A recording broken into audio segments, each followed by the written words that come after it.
নমস্কার বন্ধুরা, অন্নপূর্ণা হেসেল চ্যানেলে সবাইকে স্বাগত। আজকে আমি তোমাদের আর একটা নতুন রকম বিরিয়ানি রেসিপি দেখাবো। তো বিরিয়ানি রেসিপি দেখাতে প্রথমেই আমি ভাতে জল বসিয়ে দিয়েছি। তেজপাতা, এলাচ, বড় এলাচ, লবঙ্গ, দারচিনি দিয়ে জল বসিয়ে দিয়েছি। আর এদিকে একটা মশলা রেডি করেছি। গরম মশলা, জায়ফল, জয়িত্রী, সাজিরে, মরিচ, এলাচ, লবঙ্গ, দারচিনি এটাকে একটু পেস্ট করে বা থেঁতো করে তাতে 2 কাপ জল দিয়ে আমি এটা ফুটতে বসিয়ে দেবো। আর ফুটে যেন 1 কাপ হয়ে যায়। আর দিয়েছি বেশি করে রসুন আর তার হাফ আদা। আচ্ছা, এবার আমি মাংসটা ভালো করে ধুয়ে তাতে ভিনেগার আর ওই আদা রসুনের পেস্টটা দিয়ে ভালো করে মেখে ম্যারিনেট করে কিছুক্ষণ রেখে দিয়েছি। এবার আমি কড়াতে দিয়ে দেবো ঘি। এটা সাধারণত ডালডাতে করে, তো আমি ঘি তেল মিশিয়ে করেছি। কিছু পেঁয়াজ কুচিয়ে রেখেছিলাম, সেই পেঁয়াজগুলো ঘিতে ছেড়ে ভালো করে ভেজে নেব। খুব বেশি ভাজা হবে না, একটু নরম হবে তাহলেই চলবে। আর এতে দিয়ে দেবো কিছুটা নুন। এইবার দিয়ে দেবো ওর মধ্যে আমার ম্যারিনেট করে রাখা চিকেনটা। আর এই চিকেনের মধ্যে দিয়ে দিয়েছি ছোট ছোট কিছু পেঁয়াজ, শুধু খোসাটা ছাড়িয়ে। গোটা গোটা পেঁয়াজ আমি এর মধ্যে দিয়ে রেখেছিলাম ম্যারিনেট করার সময়। আচ্ছা, পুরো মাংসটা আমি কড়াতে দিয়ে এইবার কষতে থাকবো। এই বিরিয়ানিটা খেতে খুব সুন্দর হয়, একদম বেশি মশলা লাগে না। আচ্ছা, এতে দিয়ে দেবো কিছুটা মিঠা আতর চিকেনের মধ্যে। হ্যাঁ, যেটা বলছিলাম, এটা খেতে খুবই সুস্বাদু হয়। আর এই চিকেনটা ডালডা দিয়ে রান্না হয়।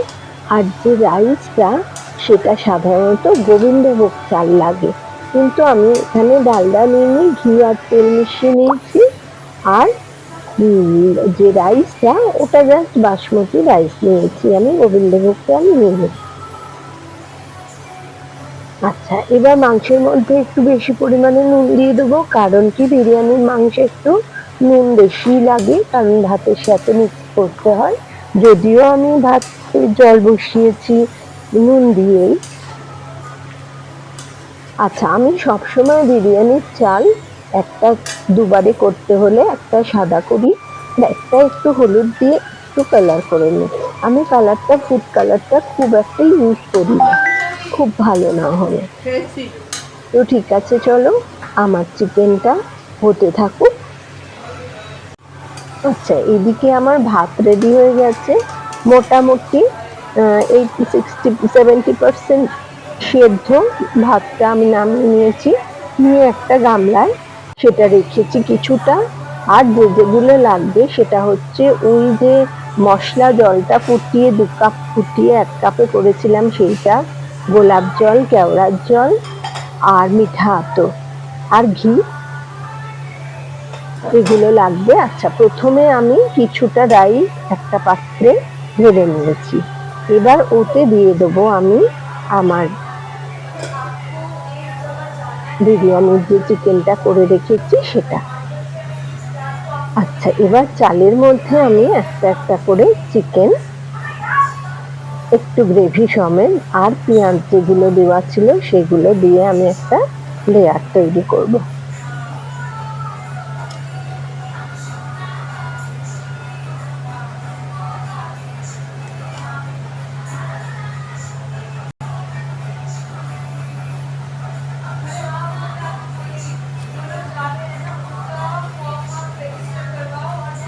খুব চটজলদি এটা বানানো যায় এবং খেতেও খুবই ভালো হয়। তোমরাও বানিয়ে খেয়ে দেখো। ভালো লাগলে আমার রান্নাগুলো লাইক শেয়ার করে দিও, আর আমার ফেসবুক পেজটা ফলো করে দিও, আর ইউটিউব চ্যানেলটা সাবস্ক্রাইব করে দিও আরো ভালো ভালো রান্না পেতে। আচ্ছা, এবার চিকেনটা দেওয়ার পর আমি দিয়ে দেবো যে মশলার জলটা আমি তৈরি করে রেখেছিলাম, সেই জলটা আমি ওপর ছড়িয়ে দেবো কিছুটা। তারপরে দিয়ে দেবো কিছুটা ঘি, খুবই অল্প পরিমাণ ঘি লাগে,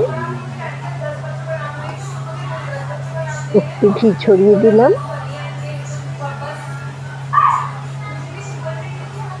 এবার দিলাম গোলাপ জল আর কেওড়ার জল।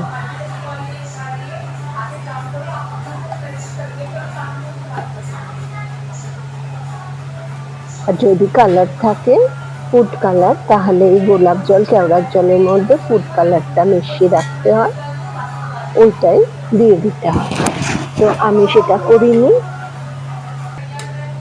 আচ্ছা, আবার আমি লেয়ারের উপর কিছুটা রাইস দিয়ে দেবো। রাইসটা আমার 80% সেদ্ধ হওয়া। বিরিয়ানির রাইস তো একটু নরম কম হতে হয়, রাইসটাই আসল, ওটা ঠিকঠাক না হলে একদমই টেস্ট হবে না। তো যাতে গলে না যায় আবার খুব শক্তও না থাকে, এরকম একটা রাইস বানাতে হবে। এটা আমি আবার দমে দেবো বলে, তো সেরকম ভাবেই ভাতটা তৈরি করতে হবে। তো আমি এটাকে একটা লেয়ার দিলাম, দিয়ে আবার এর ওপর দিয়ে দেবো কিছুটা চিকেন। এর ওপর দিয়ে দেবো কিছু চিকেন গ্রেভি সমেত, আর ওই পেঁয়াজগুলো।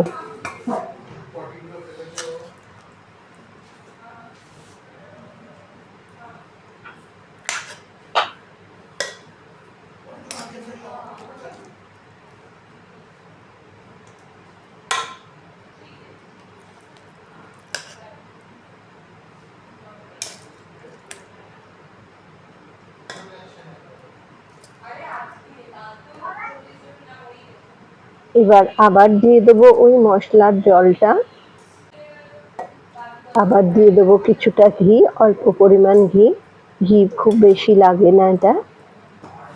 আর যদি নুন খুব চড়া না হয়, তাহলে আমি মেশাবার সময় ভাতে কিছুটা পরিমাণ করে নুনও দিয়ে দিতে পারি। কিন্তু আমার চিকেনটা ঠিকঠাক ছিল, তো আমার নুন দেওয়ার প্রয়োজন হয়নি। নুনটা দিয়ে দিলেই ভালো হয়, ভাতের সাথে সুন্দরভাবে মিশে যায়, টেস্টটাও খুব ভালো হয়। তো যাই হোক, এইভাবে আমি পুরো ভাতটা রেডি করে নেব। নিয়ে একটা ঢাকা দিয়ে দেবো পাত্রে, আর একটা প্যান বসিয়ে নেবো গ্যাসে। বসিয়ে নিয়ে সেটাকে একটু গরম করে রাখবো আগে থেকে, এবং সেই প্যানটার ওপর আমি বসিয়ে দেবো বিরিয়ানি কন্টেনারটা, দিয়ে আমি ঢাকা দিয়ে দেবো। আর ঢাকায় যে একটা হোল থাকে, ওটা আমি একটা লবঙ্গ দিয়ে আটকে দেবো। দিয়ে এটা খুব বেশি আঁচে কিছুক্ষণ হতে দেবো, আর অল্প আঁচে 10 মিনিট দিয়ে এটা হয়ে গেলে নিভিয়ে অফ করে কিছুক্ষণ রেখে দিতে হবে। তারপরেই আমার বিরিয়ানি রেডি। তো দেখো কত সুন্দর দেখতে হচ্ছে, খেতেও খুব সুন্দর হয়েছে। তোমরাও করো, করে খেয়ে বলো আমার কমেন্ট সেকশনে কেমন বানালে। তাহলে আজকের মতো টাটা, আবার দেখা হচ্ছে নতুন কোনো রেসিপি নিয়ে। টাটা।